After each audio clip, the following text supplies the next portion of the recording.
And now a message from our friends at Fetching Food. The 1970s and 80s had Elbow, Gravy Train, Purina, Meow Mix, and Bell Bottoms.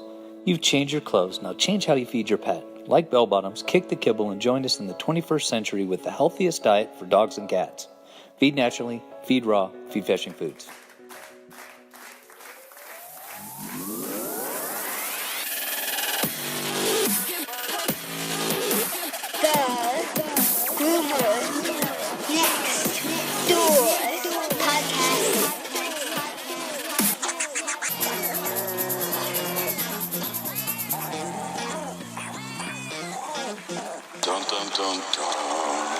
Hello, pups and kittens, and welcome to another fun-filled and informative episode of the Groomer Next Door podcast.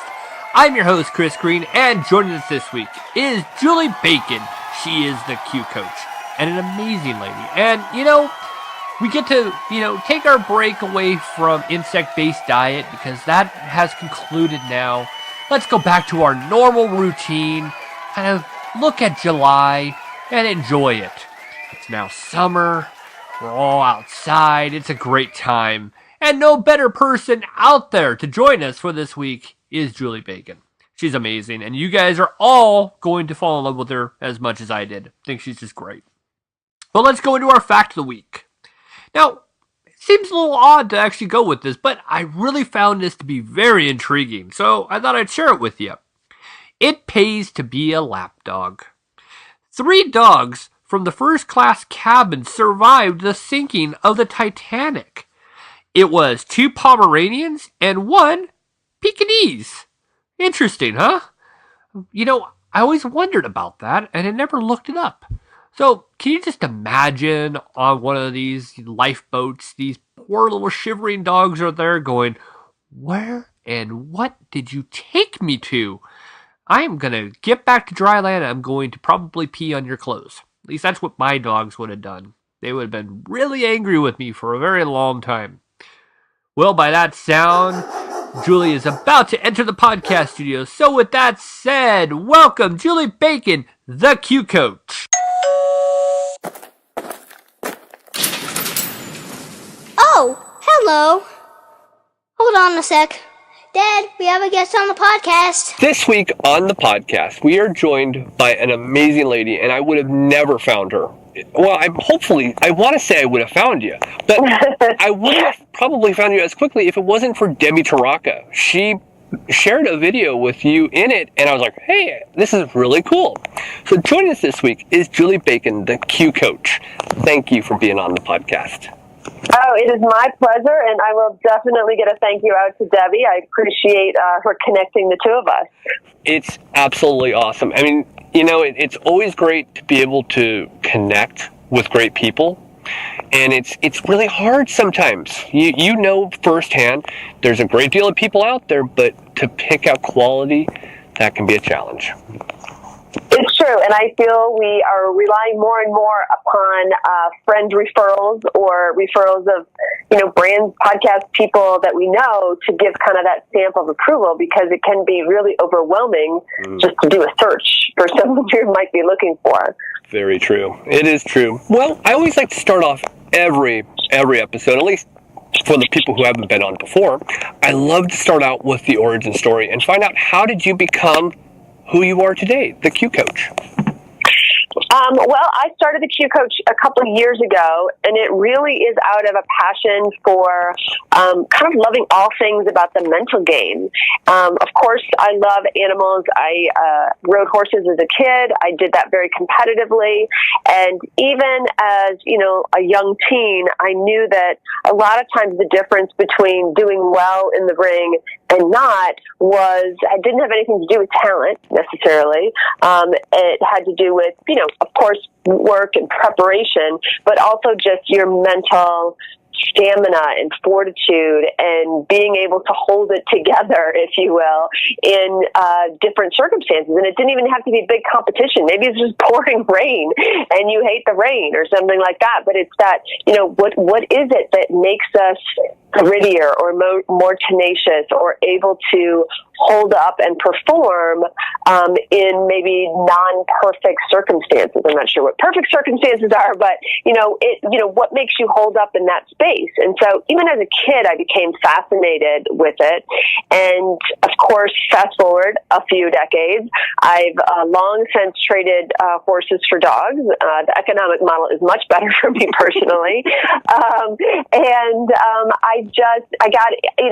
I did the thing where I got a new puppy and I took him to the responsible, puppy class, and just really through a couple of wonderful synchronicities, was recommended to a place that does training for obedience and rally and agility. And I walked in, I was like, I didn't even know this stuff existed. And I just kept taking him to class and just kept getting more and more into the deep end, as it were. And next thing you know, we were competing. And so it brought back to me a lot of the partnerships with animals and what you can do together, and then working toward being able to do that thing in front of other people or do that in a competitive nature.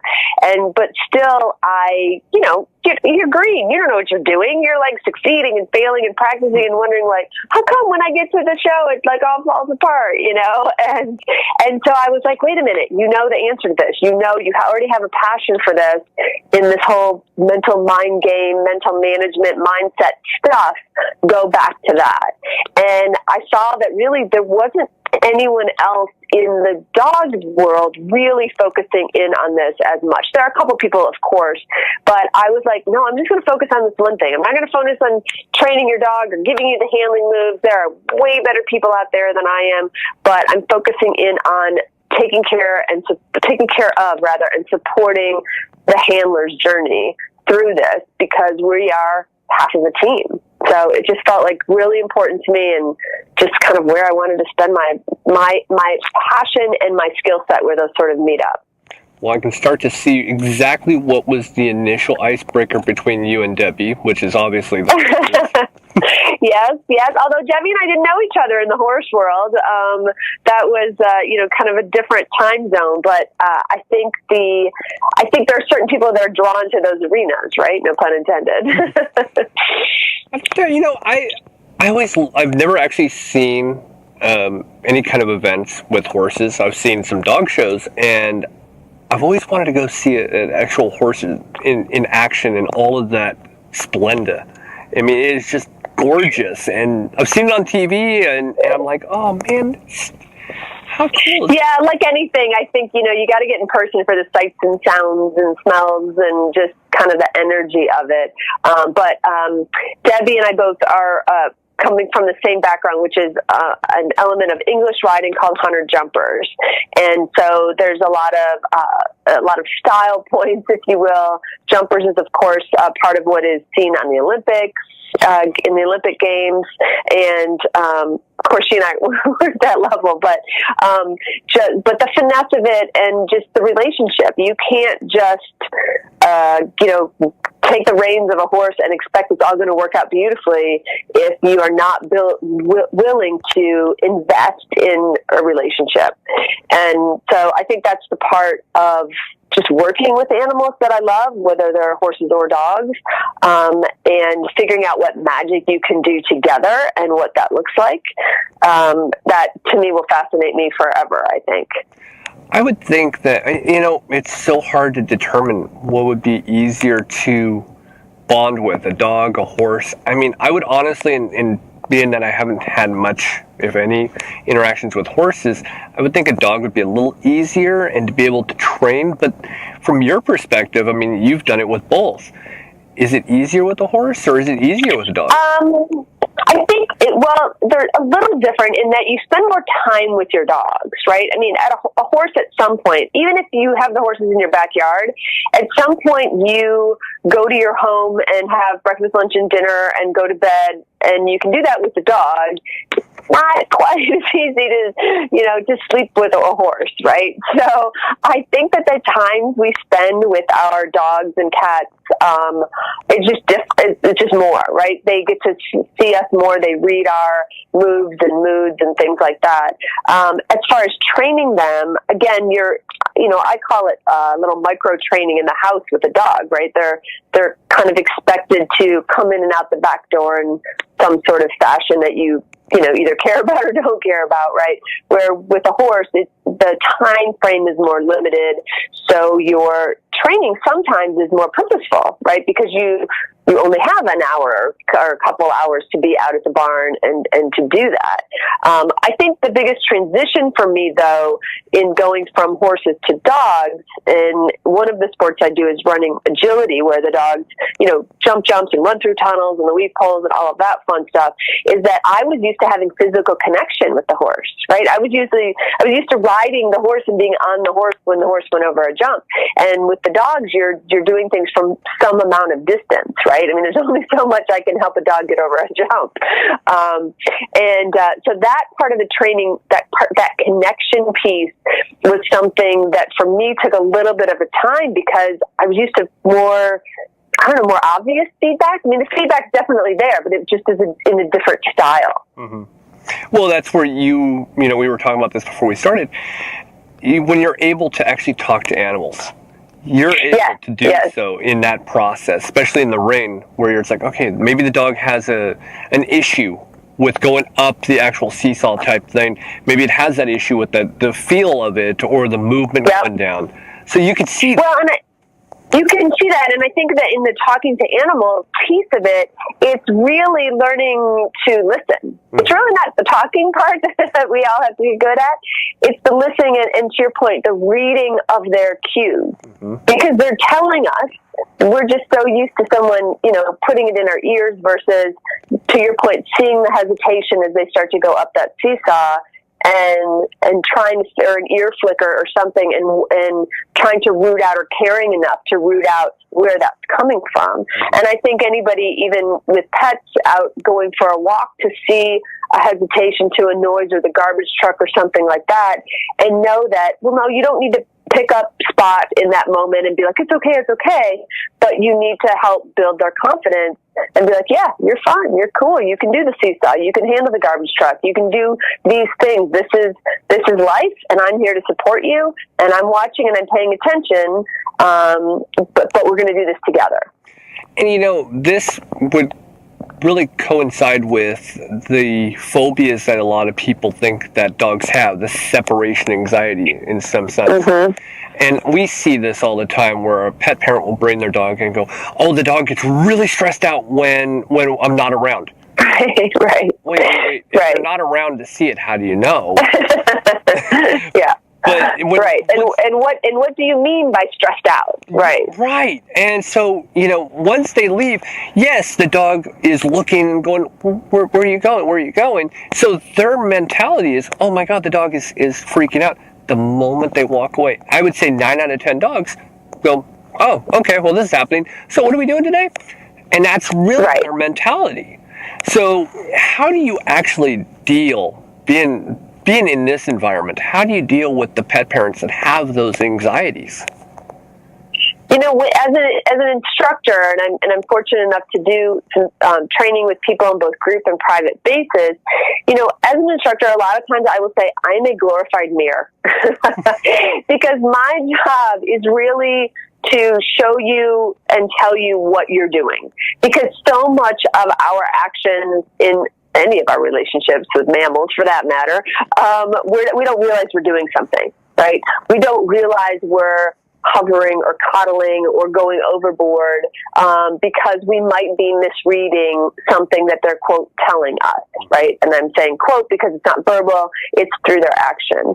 And just like sometimes someone will say, even that, like in a training situation, they'll be like, my dog is just sniffing. Your dog's not sniffing, he's disconnecting. And that disconnection is what you're seeing. He's like, you're being crazy. I'm going to go find something else to do. And let me know when, you've come back to the connection. And so a lot of the training really comes down to some basic things, which is showing people how to read the dogs and build connection, and what a really great connected relationship can look and feel like, and what you can accomplish. And then also showing people how we teach them and how they learn. And every dog, of course, is different. But trying to build that again in relationship. And a lot of times it's just someone, whether it's me or somebody else, having a little bit more mileage with a few more breeds or a few different types of dogs to be able to see, well, actually, the sniffing is not him being super interested in that plain piece of cement. It's actually your dog disconnecting in that moment, right? And another thing we always say is, we teach the dogs, and then the dogs show us what they've actually learned. And they're not always the same thing. Right, and how much of it, though, is teaching the pet parent? Most. I was going to say, most of the trainers I've ever talked to, yeah. Yeah, it is really about the parent. But what's interesting about that is, of course, on one hand we go, oh, it's always me, it's always the person's fault, why do we need the dog there to begin with? What's fun, though, is when the person is willing to do that whole, willing to step in and be a student, and just learn and absorb, and dogs read the motions automatically. Mm-hmm. It's really inherent in them to follow us and pay attention and read our cues. So if we can get out of our own way, which is, of course, what I'm all about, but if we can get out of our own way, it really opens up the opportunity for a more productive and deeper relationship, whether that's in a working moment, some type of sport, or whether it's just being like an amazing dog on a walk, or being able to travel with your dog and take them anywhere and know that they're always going to be, a good citizen of the national park, kind of a thing. And one thing that always makes me laugh is that people will say you can never teach an old dog new tricks. So not true. I don't even know where that came from. Yeah, that's so not true. I don't even know where it came from. I know. I think we both need to look up the origin. Maybe that's your next podcast, is where weird sayings come from. Well, a fact of the week always does happen, so maybe I'll throw fact of the week. There you go. That's a possibility. I mean, of course, I'm shooting ahead of time, so I don't know. That thing always drives me nuts. I mean, people will always say it. And, of course, one of our first things that we connected on is nutrition. And sure, let's start with this. It's just like when it's a human, if you're going to have an active life, and of course dogs need to have exercise just like humans. Yep. Where does it always have to begin? Nutrition. Right. And so, what do you tell pet parents when they say, well, my dog's a little bit overweight, I just, cut it down a couple cups of kibble. Is there any thing to say? Yeah, there are, and you really gauge the audience, right? You really gauge the person. We, unfortunately, where I train, end up with a lot of, we call them fluffy dogs, who could use a few pounds, and of course the owners think they're great, right? Because they look great, and they're not eating table scrap, so they must be fine, right? And here's what I've learned, and I've had like a dog journey on this and a personal journey that kind of mishmash. When I was back in San Francisco, and I had my first dog out of college, right? And he was a lab mix, and I had just moved to San Francisco, and I was referred to a vet out there, and just someone said, hey, this person's great. They didn't really tell me that the philosophy of this vet, right? They just said, this is a great vet, go. And I'm like, trusted the person, and I got in the car. And luckily there was nothing really wrong other than my lab was, 12, right? So, I mean, a wonderful age for a lab, but it's also starting to have, a little arthritis and a little crunchy here and there. Mm-hmm. And when I got there, I was feeding a good kibble, not a often recalled kibble. I'm not going to pick on brands right now, but it wasn't, one of the cheap ones. It was a good, pretty good kibble. I thought it was doing pretty good. And the guy introduced me to Raw and handed me a calendar, where on day 30, you gave the dog a whole rabbit. Mm-hmm. And it was too much for me. I wasn't ready. I was not ready to hear that message. I wasn't ready to take that leap. it was so far afield for me that he might as well have said, well, you're going to need to buy a cricket farm and you're going to need to start feeding crickets every day. You know, I mean, it was foreign. It was so foreign to me, and it really threw me. And I looked at him and I was like, I was like stammering. I'm like, is there an in-between step I can take, right? Because I was willing to change, and I was open to change, but he went all the way to the end, and I was like, he just broke my brain, right? Well, fast forward, I now do feed raw. I have fed my dogs a rabbit now, you know, something I swear I would never do, right? I am very invested in nutrition and supplements and looking for different things and what are the new things coming and how can we be using CBD oil and, you know, what are the appropriate things. And I wish I could go back and tell that guy that, like, look, you didn't get me where you needed me to go, but you got me on the journey. And I think what's important for people is to just be open and to take steps forward. Because I wasn't ready to leap to that extent, but I'm a different pet owner than I was back then. And I took the journey slowly. Even in my own nutrition, you know, I took the journey slowly. There was a time where I wasn't ready to be a vegetarian. I am now. I'm even, you know, I call it vegan flirting, right? But I'm mostly vegan now also.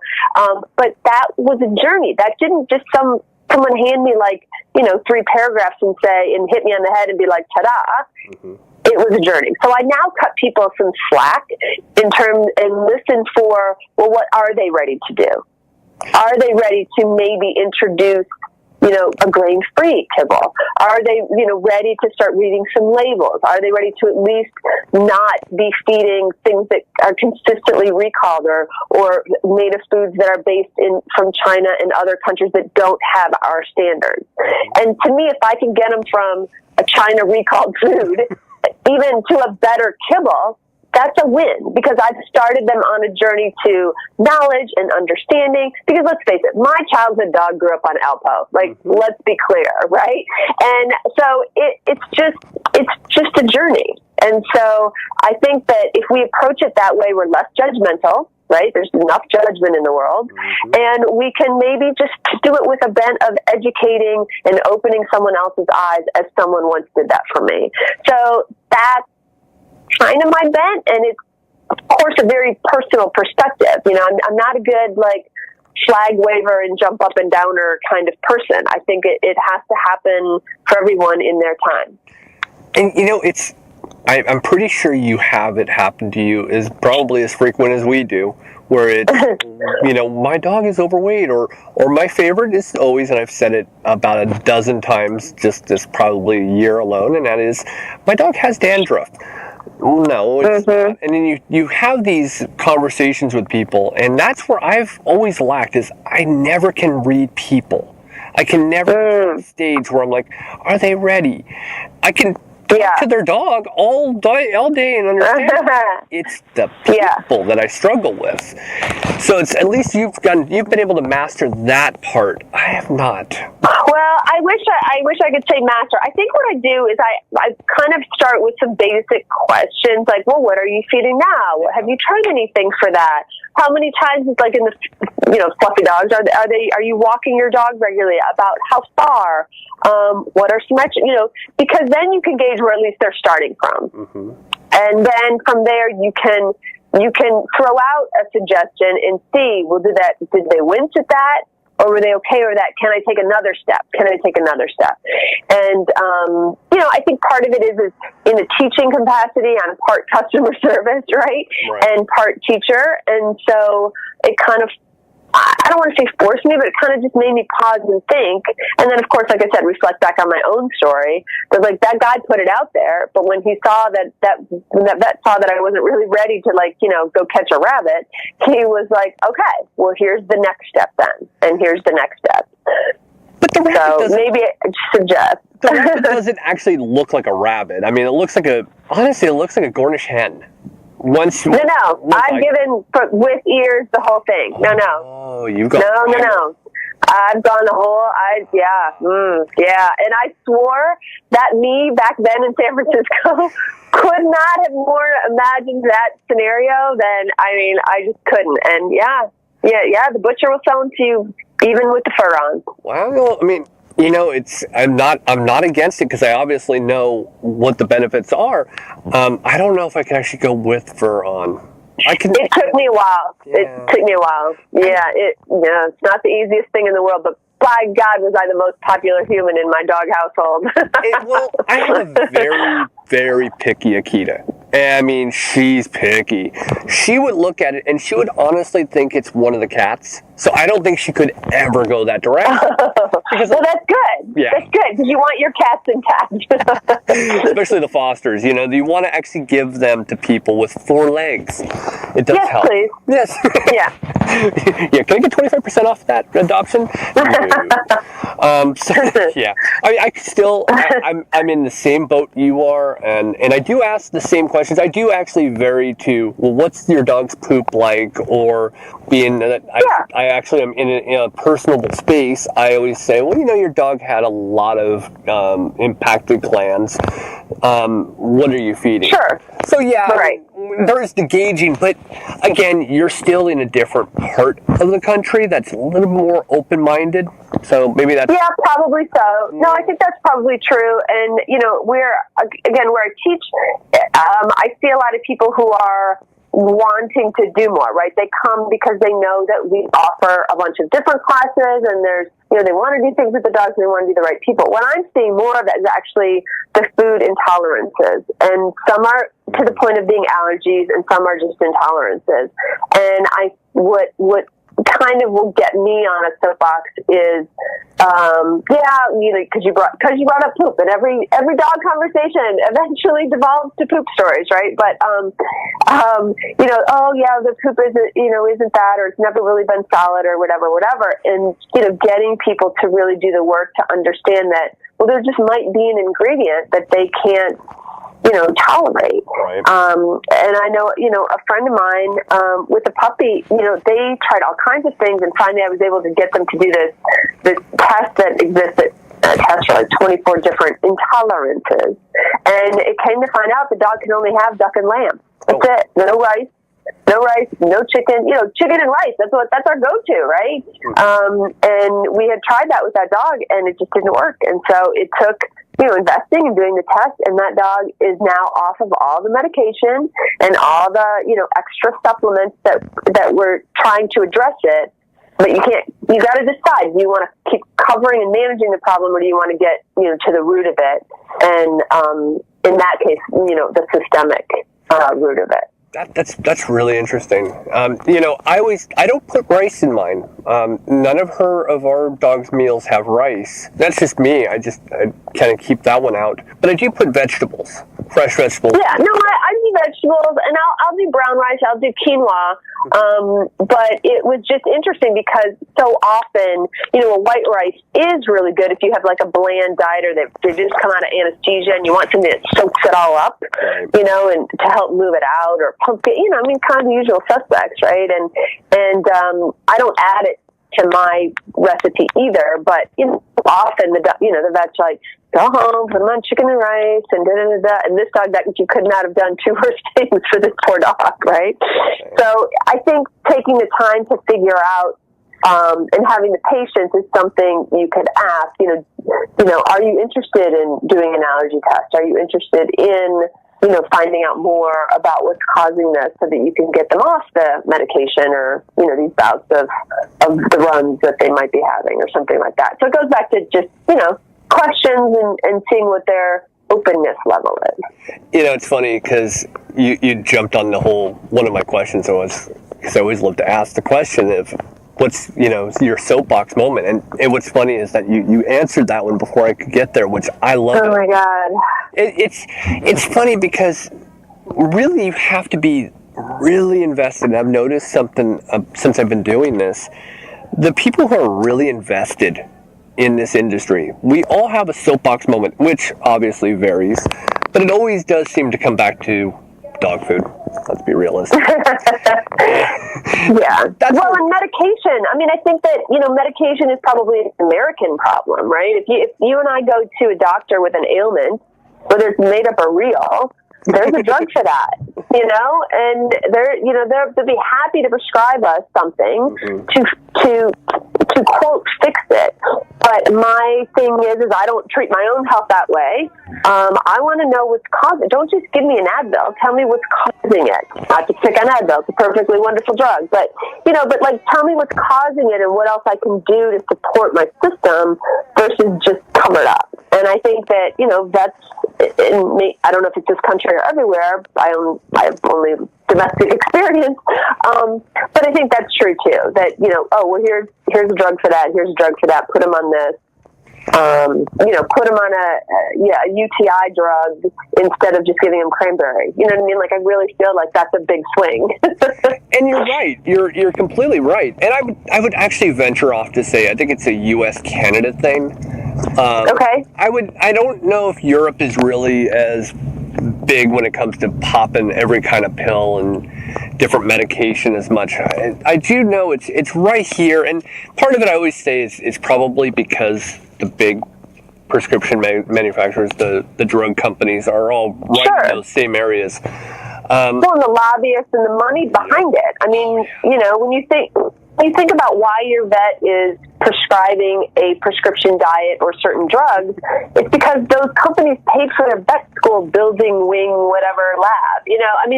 It starts very, I get why they're like that. I have a lot of wonderful friends who are vets and very great vets. But it's everywhere. And if that's the only message you ever hear and you don't seek it out to learn on your own, that it's almost becoming, with all of our information, it's always becoming harder to, find, non-opinion based information or data on some of, whether it's foods or drugs or for people or for dogs. But I tell people, go look it up for yourself. The right decision is the one that you can research and find and believe in and get support for, But like my mother, whatever the doctor tells her to do, she's going to do. Where my age group, not accepting of that. I'm like, whoa. I'm much more an advocate for my own health and for my dog's health. And I consider my relationships with my vets, with folks like Debbie, who've helped me rehab several dogs. That's a relationship, and we're going to manage this together and come up with the outcome together.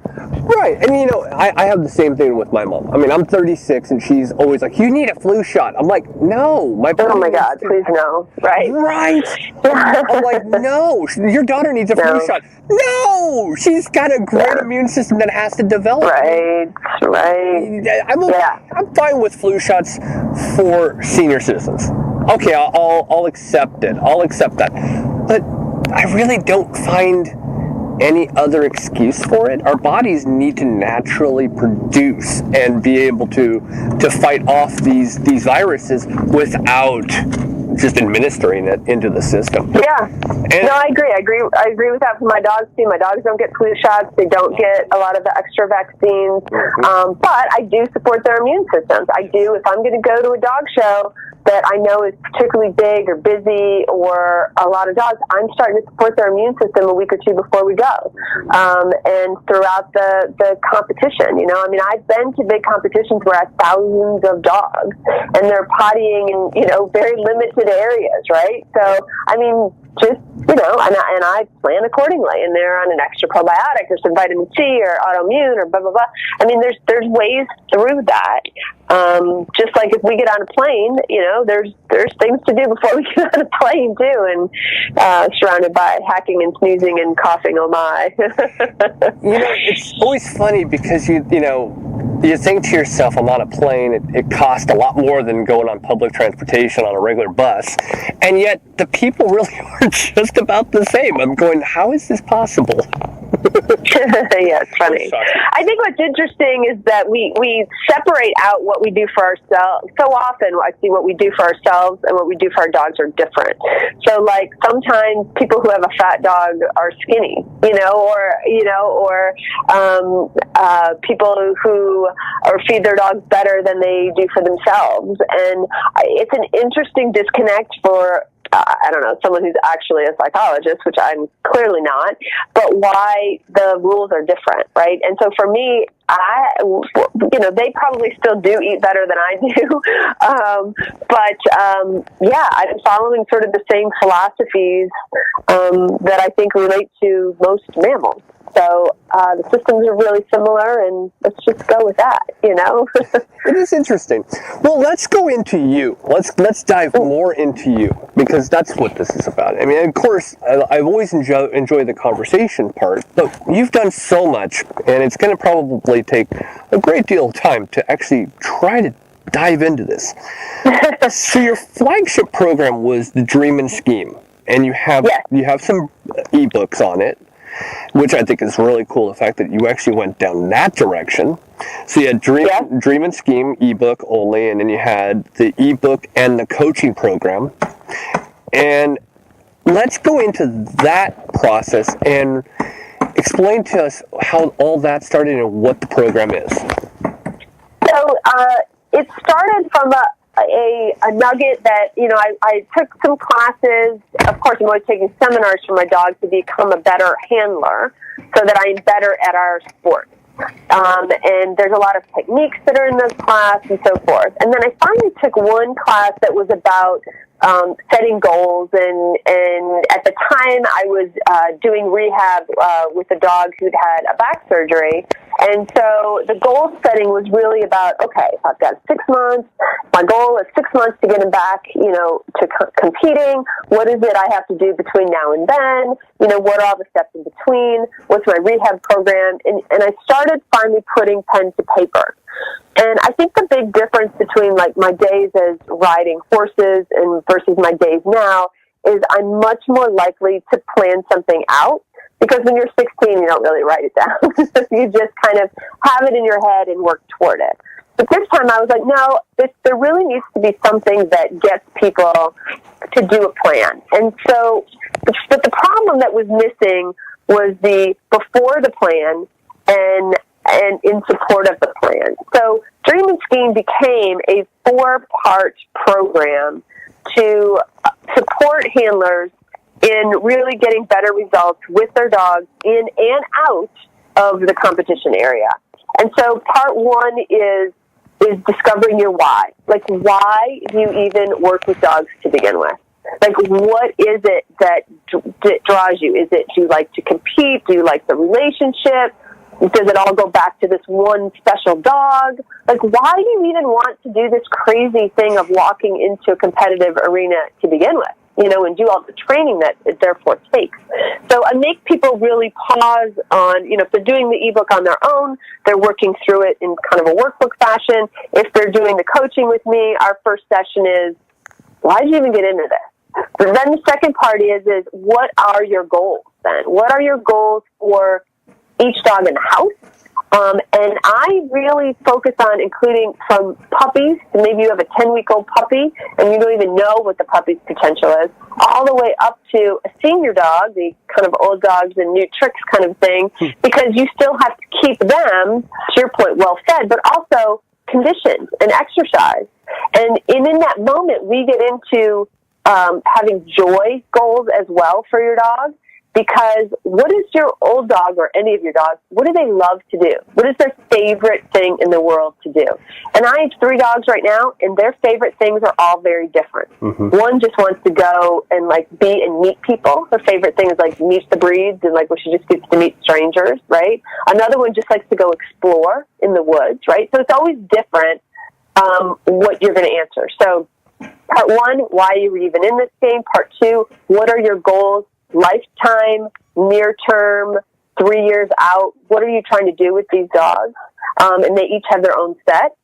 And then thirdly, we come to, all right, what's the plan of getting there, and do a little bit of, I call it light journaling, because a lot of people have very specific preconceived notions about journaling. They don't want to crack open a notebook and stare longingly out the window. But for me, journaling is about feedback. So if you go to a trial or a training session, take a couple notes of what stood out in that day, and are there trends that you're uncovering or things you need to work on. And then finally we get into the mental game, which, as I said at the beginning, is, one of my favorite topics, is to figure out how we can be our, best, most clear, most competitive selves, but also stay really connected in the moment. And within that, we talk about mantras and meditation and the importance of, being prepared in that way, and how those things serve us visualizing our goals, and we get into all the mental aspect of it. So that's what Dream and Scheme became, that 4-part program, some structure and a way to plan, but some art in there and a way to allow for joy and celebration as well. I'm starting to see a great deal of mirror images between you and Debbie. Very similar in so many ways. It's kind of funny. I'm going, yeah, both structured, both really driven. Everything is meticulous. Yeah, I'm definitely seeing the pattern here. Not a bad pattern. I'm not going to say it's a bad pattern. Hey, that's a flattering pattern. I'll be in the same sentence with her any day. It is awesome. Now, you decided, I'm not just going to be done with that. You have Guide to Draft Foundation. You have Guide to Weight Conditioning for Draft. You have Q Manifest, and it's an ebook. And then the intro to essential oils. Correct. Let's dive into that subject right there, because they're all unique criterias. They are, and the thing, kind of the only thing that connects them is my brain, right? I really like to dive into things I'm curious about as well, and things that I am passionate about, right? So, in that list that you just rattled off, thank you, essential oils is kind of the anomaly in that. But I like essential oils. I use them on me. I use them on the dogs. I use them with success. And people are asking me, for instance, I'm in Virginia. You look on any, tick map or Lyme disease map, and we are bright red. So what do you use for your dogs? And I was like, oh, well, it's this essential oil thing, blah, blah, blah. And then, people would ask, what do you do for this? What do you do for that? Go back to autoimmune. I actually use a combination of things in a sprayer that I kind of spray down their crates with. And, just for immunity's sake. So, the essential oils piece is something I always kind of toyed with and just found some really great resources of what I'll call recipes, if you will, that I include in the ebook. I say they're not mine because I didn't make up all the recipes, but I wanted to share that. And it's something I'll talk about, from time to time, or do a little Facebook Live on or something like that and share. But all of those titles come out of, different passions. It was funny because, it was the anomaly, was the essential oil. Yeah, absolutely. That's the first thing that popped in my mind. I was like, huh, that was the odd man out. I like it. Yeah, of course. Yeah, definitely the odd man out. And, and actually the Q Manifest, which recently launched, that one was a little different too, because the topic of manifesting and and how that fits in with goal setting and how you're going after what you want. It's really important that when you're setting goals, you're also kind of letting go of the how, because kind of two things. One, I've had some great things come to me that I absolutely wanted, but I would never have imagined that they were delivered in the way that they eventually were. And then the second thing is we don't have perfect control over our dogs in any situation. So if we're really focused on just, the outcome and not the process, we're going to be disappointed. And so it does really tie in well to kind of my philosophy on how we hold things that we are going after, yet balance it with the ability to let go in terms of how that comes to us. And so that's how that ebook came about. And then it's not enough. It's just not enough. And I say this to a few people. There's literally less than a handful that I'm like, and then you decided to keep going. Always, yeah. And I have a couple more that are just in the idea stage that will be out too. But I will ask you on that towards the end. But okay. Etsy, you have tuggers. Yes, I have tuggers. So tuggers are these fleece leashes that are kind of braided in a particular way that I started making because at the time, and it's been a while, but at the time, there wasn't a leash, a tug leash on the market that I liked. Mm-hmm. And I have had Bernese Mountain Dogs in my kind of competitive ever since my first lab mix. And you know, they're a bigger dog. And when you play agility or play sports or something, you want them to tug or have something to play with. And you can't necessarily take a toy to the ring, or sometimes that's not an option. And so I started making these leashes, and then of course I had to make them with different colors and patterns and you know, and just really expand it. And it's a cool outlet for my creativity. And so I get to, I'm not like, trust me, I'm not just doing that solely. It's not exactly paying the bills, but it allows me to have such creative fun, and I, get orders for trophies or just for one-offs, and it's just a ton of fun to be able to play with that kind of creativity in service of dogs, and giving them a, safe, goes in the washing machine, kind of leash/toy that's easy on the hands if you're just going for a good walk, but also can be fun to play with. But wait, there's more. Oh, trust me, with you, there's a lot more. I still want to say it's probably because of Thrive. That might be it. I saw that and I was like, maybe that's what gives you all of your energy, is because of that. A little energy, yeah. I'm definitely needing some of that. Definitely the energy. So then we go into something that I'm, of course, obviously entertained with, interested in, and thinking, wow, how do you even pull this one off? You decided to come up with an app, Wolf Tracks. Yeah. So Wolf Tracks. So someone said to me a long time ago, and Tuggers is a little bit of this too. But someone said to me a long time ago that solve your own problem. Because someone else is likely having the same problem. Yeah. So my leash, the Tuggers leash, is I had a problem. I needed to find a leash that I liked and that felt good in this way and held up and was strong enough and all of these things. So I did it.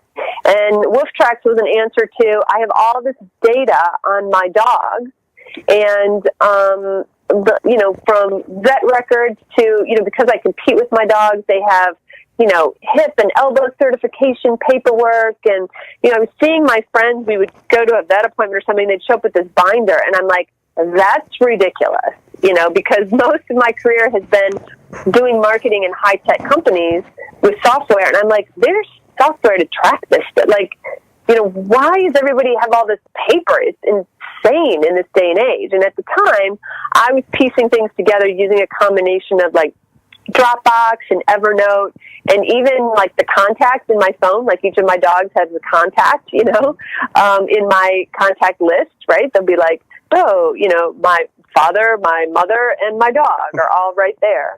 And it was all of their numbers, right? I mean, my dogs have each have 4 registration numbers and a microchip number, and, all this stuff. And it just was dumb, and it needed to be portable. And so I was referred to some people to build it, and we built the first iteration of the app, and it was great. And I will say that we are redoing it to make it even bigger, better, more awesome. And depending on when this podcast launches, it might all be happening at the same time, a fun relaunch of the app. To track all of your dog's information, including pictures. And the other thing I was really passionate about in that was that, if something, God forbid, your dog gets away, gets out of the fence or something like that, you can actually click and it'll prepare an email to send to like shelters or police departments or something like that with all the relevant information. So it'll automatically pull a name, a picture, height, color, coloring, all that kind of stuff. That, God forbid, you're in an emergency situation, it'll pull it all up so you can start emailing people to be on the lookout for your dog. That's cool. So, way fun. That's my tech geek side coming to the forefront. I wish I could say I have a tech geek side. Oh, yeah, that's where I spend my life. Oh, boy. I was going to say, yeah. It was just me throwing that out there. But, it's now Apple and Google, or is it just an Apple product, Apple app? It's Apple and Google. In the relaunch, we kind of stagger it, so Apple first and then Google behind it. Yeah. I think that's how it always works. I think everything is always an Apple first, and yet the whole release of anything in Apple is such a pain. Oh my gosh. Well, but that's why. That's exactly why, right? Because if you can get through their hurdles, then the Google thing's easy. But if you do it for Google first, then God knows what extra stuff you might have to do to get through Apple. So I think that's why a lot of developers do it that way. It's that whole idea of like, do the hard thing first, and then that easy thing will be even better. I think that's probably, I mean, every time I release, every week, it can go right to Google immediately. It'll go everywhere immediately, and in 20 minutes, 30 minutes, 40 minutes, an hour, and then it's there on iTunes, like, oh, thanks for showing up. Thank you so much. I know. Yeah. And of course, to add to your long list of things that you'd love to do, and I don't know where you find your time. You do a blog. I do. I do a blog for myself, for Julie Bacon, that is more kind of life coaching, marketing stuff, but usually life coaching, and then a blog for the Q Coach, which is, of course, where we talk more about competitive things or mental management type things, and how you bounce back from setbacks. And I share a lot on Facebook. Like today is a share post on Facebook is using envy to motivate you. If there's something you're envious about that someone else, quote, has, then maybe that's something you need to look at a little more. Maybe you can turn that into some motivation of something to work on for yourself, right? So I try to always get people back to that, not Pollyanna, mindset, because I think that's really unrealistic, but a very workable, executable mindset that is a lot more productive to what you are trying to do, in my case, specifically with your dog. Right, and it's kind of one of those, sometimes you just got to get people through the day. That's always a challenge, especially on a Wednesday. Sure. It's always that hard day. It's like, do I really want to move on a Wednesday? And then Thursday, don't even ask to be moved. That's like the second Tuesday of the week. But in your case, you're like, yes, but I've got plans for these days. A lot. Well, the thing is it's funny is because I do have kind of a rhythm to my week, and Thursdays is getting ready for most likely a competition that's coming on the weekend. Whether that might just mean packing the car, or that might be doing a little like TLC for my dogs, or whether it's doing nails or making sure they've got a massage or whatever the case may be. And then by the time Monday rolls around, it's sort of, I call it dogmin days, so a mashup of dog and admin. Filling out entries and making vet appointments or rehab appointments or whatever the case may be, and just making sure like that sitch is taken care of. Man. Your schedule. I mean, I always think that my schedule's crazy, but I think you actually do beat me on that, and that's always a cool thing. So then I don't feel like I'm always like, oh gosh, I'm always on the go. There's always something, but you're always on the go. Well, but I like it. I mean, I think those of us who are always on the go either like it or are addicted to it, or maybe both. I'm not sure. I'll accept both. Yeah, it's funny because I'm the same way. I mean, whether it's things with my daughter, or it's things with the dogs or the cats or work or this, or you tend to become addicted to it. So if it slows down, you're like, oh, what's wrong? Something's wrong. There's someone missing something. I mean, and I like what I do, right? So like if I can, like nothing energizes me like having a great coaching call with a client and, hearing them go, the light went on kind of moment, or hear from them on a Monday after trial and say that like, I did the thing you suggested and oh my God, this is how our weekend was and it was awesome. And, those are the things that get you up, like you're saying on a Wednesday morning.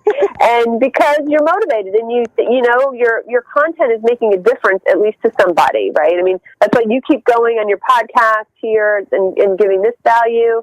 That's why I keep going. That's why I want to, coach more people. I want more people to get ebooks and do those things, as much as possible and just try to support people on their journey the best I can. Which is admirable in so many ways. Thank you. I think I coach animals, and that's about it. I just put this out there. I try to talk to people, but you know how it is. Well, I do, and that's why, you kind of do what you can do. Do what you can do, exactly. Most difficult part of coaching is what? I would say,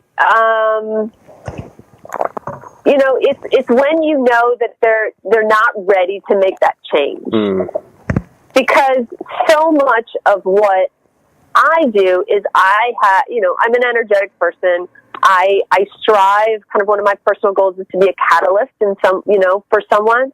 And so when you can see the change that they need to make, but the person isn't ready for whatever reason, and it's just so hard to know that, maybe they'll get there someday, maybe they won't, but whatever you've suggested is not resonating at this time.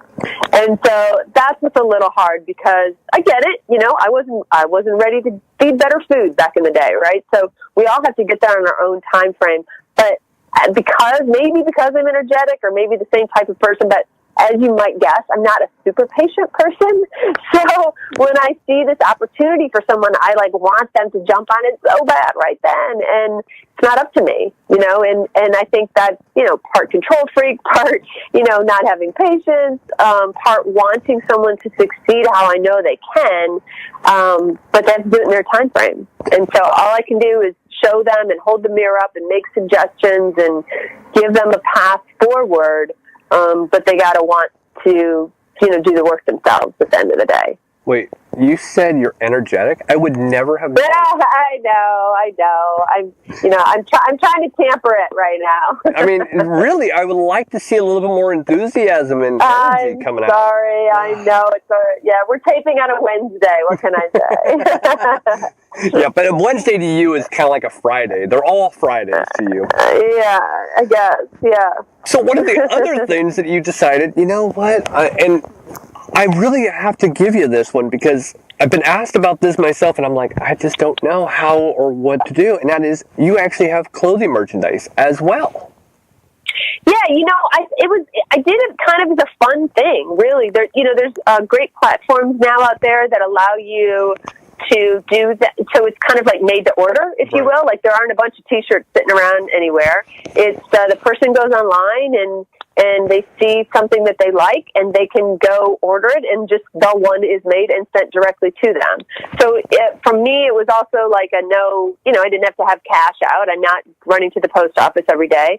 But there were some things that we said, and, in coaching a lot. And, I had a friend of mine who's a very talented designer who, made some designs up for me just off of some of those things. And we just, made a few things. I, picked a few T-shirts and sweatshirts, so some long short sleeves, etc., and just added that to the collection, because it's kind of like mantras. Some people need to carry and want to carry some of our little sayings with them. When you were asked this question, because I've had this asked to us, and I'm like, who wants to wear my stuff? I mean, honestly, that's always been my mindset. Did that have that same kind of click to you? Like, you want to wear my product that I came up with this line? Did that ever pop in your head? I am a marketer from a lot of years, and so what I always try to say is that you want to try to build a brand that makes people want to wear the T-shirt. Because if you are doing a good job, and people are really, fanboys and girls of what you bring to the world, then they're going to want to be affiliated with you and associated with you and support, and then maybe just support you. Maybe your mom's just the only one wearing it, but she's supporting what you're doing, right, and the value you're bringing to the world. So, I'm not 100 T-shirts a month, don't get me wrong, but yeah, there are definitely some people that were like, no, this resonates with me. I like the style or the design. It's, it's kind of more reserved than, maybe really out there. And I support it, and I'm proud to be within the group of people who consume the content or get coaching or, or listen to some of my content on Facebook and other places. So for me, it's it's just an outlet, and it was a really kind of nice extra thing to do that, like I said, didn't really cost me anything per se, and allowed people to be supportive. So it's also a great thing to kind of like, if you want to do something to raise money or draw attention to a cause, then people like to get something for that money, right? So every once in a while, I'll do like a flash sale or something and say all the proceeds are going for this or that or the other. And again, great way to do that. That is really smart. I always say I'm the first listener to every episode, and you really just gave me that aha moment. I never really thought of it that way. So thank you. That's. Yeah, I mean, people want in. People want to be in the inner circle. People want to support you, and sometimes you have to give them a way to do that. I never thought of it that way. I really never did. I was like, I've been asked from the shop standpoint and from the podcast, well, do you have shirts or anything? I'm like, no. I mean, it seemed weird to me. I don't know. Maybe I'm just not in love with my whole self of it. I don't know. Well, yeah. I mean, I guess it can seem very egotistical. Yeah. Like, what am I, Nike? Yeah. Like I'm not, yeah. That was it. And no, I'm not Nike. But if you go, the other thing too, for me, I think maybe that was a little bit of a lesser barrier is that, at dog shows on the weekend, everybody's wearing a T-shirt, T-shirts, and sweatshirts, and things like that. And there's some other great stuff, companies doing really cool dog stuff. And I'm like, well, I have a good brand I want to wear. And some of it was I wanted to wear some of it because I wanted to promote my own business. So, the first things I did were, of course, things that I would wear because, I think you should like your product enough to want to wear it. So that was also some of it too. So a lot went into it, but it is one of those on-demand sort of creation things that really was really easy for me to do. So I think you should do it. I want you to do it. I love it. No, you know what? That's the funny part because because I have a sweatshirt that has the podcast logo on it, and I wear it in honor. I'm proud of it. Sure, my wife has the shop, and people have asked us. That's really how it all came about. Is where can I get one? It's like, let them. And they're wanting in. They're telling you, we want in. We want in. Let them in. Like you said, I never thought of it as like a Nike thing or being. I just didn't want to have that ego to me. But yeah, thank you. You've actually. Yeah. You've inspired me, which is helpful. Yeah, good. Yes, another catalyst. I love it. Yes. I do. I have to say, I've never seen it from that perspective. Now, there's other things that we need to talk about, which is your personal intensive unlimited program. And then you have your 4-pack of coaching sessions.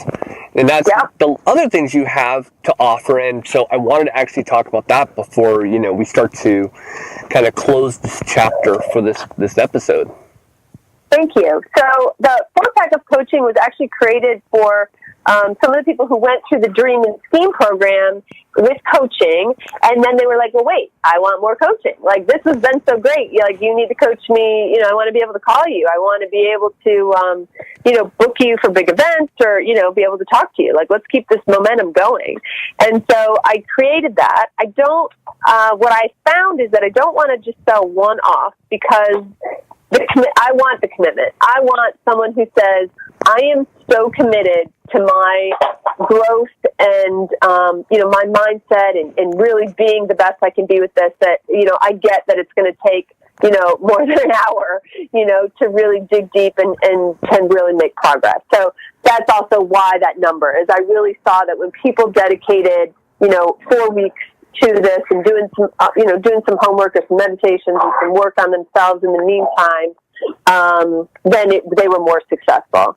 And then the intensive came out of actually one of my clients who had been a repeat client and was buying, a couple of 4-packs, and she was part of my, I have an annual membership too that I run every so often, and she was like, you know what? I'm going to send you a check like I do my personal trainer because you're basically my personal trainer for my mindset, and I'm just going to prepay it, and I'm not going to worry about hoarding my sessions or saving them for something important. I just want to know that we can do this all the time, and that's how that was born. So out of that desire that people kind of want me on not necessarily speed dial, but like want to be able to do monthly programs and have access to all of my content and just be in kind of that inner circle of people who are dedicated to improving their game. Hey, being on demand is nice. That's kind of where you're at there. I mean, I think it's great. I think it's great to be accessible and to make yourself so accessible to everybody. That's a massive, massive benefit. Not only to them, but to you. Yep. Yeah. So we kind of covered it a little bit. What's next? I mean, I can only imagine, just by the short time we've been talking, that there's a great deal that's in the works. But what can you share with us? I can share that one of the things that and the next ebook I'm working on is one for, I'm titled to be determined, but one for like people, like maybe people like you, but also people who are trainers and have blogs and things like that, and who don't really have a very good handle or understanding of how to market themselves digitally. It is the age we live in, and being able to promote yourself, whether it's Facebook or Instagram or a blog. And, you know, some people are like, no, I have these things to say, but I don't want to deal with the technical stuff. Make it go away. Just deal with it. And so I'm putting together some, some things that people should be doing, and my list of favorite tools to use, and so that they can start building that presence. Because I really think there are, I'm a very abundance mindset type of person. I think that if there's another person who wants to do what I do, then they should do it. Because someone else is going to resonate with them, another person's going to resonate with me, there's enough to go around. And so if someone is not getting their message out because of a technical reason, or they don't understand this whole digital marketing thing that can be really overwhelming, then I want to try to help them knock down those barriers in whatever I can, because the platform or the vehicle shouldn't get in the way of the message. True. And I think there's a lot of people with a great message that just are overwhelmed by the how, the mechanics of it all. So that's probably the next thing for me. The whole thing is that we have so much on the internet, and so a lot of things do get buried, and that's the challenge. That's probably the number one challenge. Get buried, yeah, especially in people's feeds, right? And algorithms, and when you start saying like, why doesn't someone show up in my Facebook feed? And if I say back to you, well, the algorithm is their eyes completely glaze over.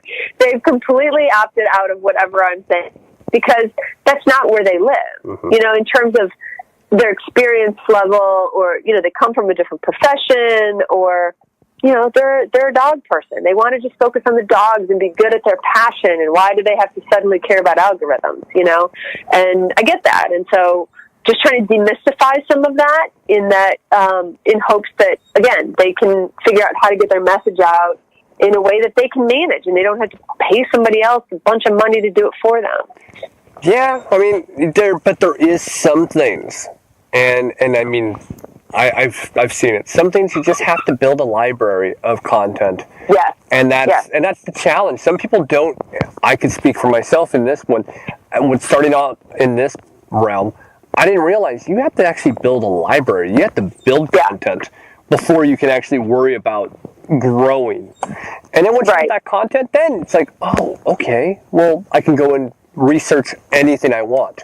When you think, oh, I got 10 of these, that should be enough, right? 10 Right. No. So No. I like the fact that you're putting something together that actually can pretty much put it into perspective, because this is a very weird digital age, and growing up in the realm of cassette tapes, and now everything's MP3, and it's kind of all very strange. It's even down to movies. I mean, I buy mine now digital, which is weird. Yeah, oh yeah. I mean, I once owned a good selection of VHS tapes, and those have long gone, and all my stuff's digital, and good news is I take it with me wherever I go. But, if I were to tell my mom that, like, oh, we're just going to pull up a movie, she'd be like, I don't understand you right now. my mom said, hey. My mom's in her 70s, so we're dealing with a little different. But, she's like, I don't know what you mean. Yeah. My mom told me about a year, maybe 2 years ago, have you heard of this thing where it's in the cloud? I'm like, yes, mother, I've heard this. Yes, mother. Yeah. I've got 100 and something up there. But it does lack the enjoyment of physically touching them. That's the only thing that really drives me nuts, is I miss being able to touch the disc, see the disc, have that. I mean, I don't miss 8-track tapes. I'm just going to put that out there. I don't miss the click-clack in the middle of your song as it switched tracks. So, there are still some songs that if you bring it up, I will hear the click-clack in the middle of it, right where it used to be in our family van. or when cassette tapes, you would have to take a pencil to put all the tape back in. And rewind them. Yeah. Yep, of course. Or go into a Blockbuster and having that sticker on there that said "Be Kind, Rewind." I miss this stuff. I do miss it, but there's things that some of your listeners don't even know what we're talking about right now. Sure. We've now gone into some foreign land of Blockbusters and pencils. What is this? Pencil, A track. I've heard of the A-Team, but what's this A-Track you talk about? Yeah. I know.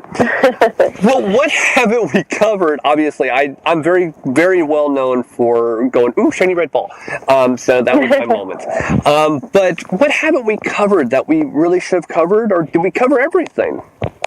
I think we did pretty well. I want your listeners to know that, I want to give everybody a gift of if they visit theqcoach.com and, head into the shop, that all of my ebooks will be 25% off if they use Groomer, all caps at checkout. So I just want to give that gift in case anyone's interested in learning more, whether it's essential oils or putting together a plan for themselves, or getting started in drafting with their dog. So you'll of course put that, I'm sure, in the show notes or whatever. But I just want to throw that out there for everybody, and I just appreciate the interview and being included in your podcast. Anytime. And as I always say, this is not a one-off. This is a conversation that can be had again and again and again in different topics. Always welcome to be back. Please think of me. There's a bunch of topics. We were all over the board today, and so I'd love to talk about any of them. Anytime. I mean, that's kind of been the fun part about all of this, and Debbie will attest to it. When she came on, she's been on now twice, and I'm sure that she'll be on again and again and again, and I always love to stay in contact with everybody, and I find that these conversations, they're never, okay, we're done, bye, kind of. Right, yeah. Right, that's good. a conversation. Yeah, well, that must be the fun part of doing this for you, is how great your network is becoming, and how all these great, interesting conversations. So that's fun. I appreciate the conversations more than I can ever say. Well, thank you, Julie, for being on the podcast. I truly appreciate it, and I've had an absolute blast. I'm Chris. My pleasure. I'm Chris Green. Have a pet-tastic week. Bye-bye, everybody. Okay, gotta go in my bedtime.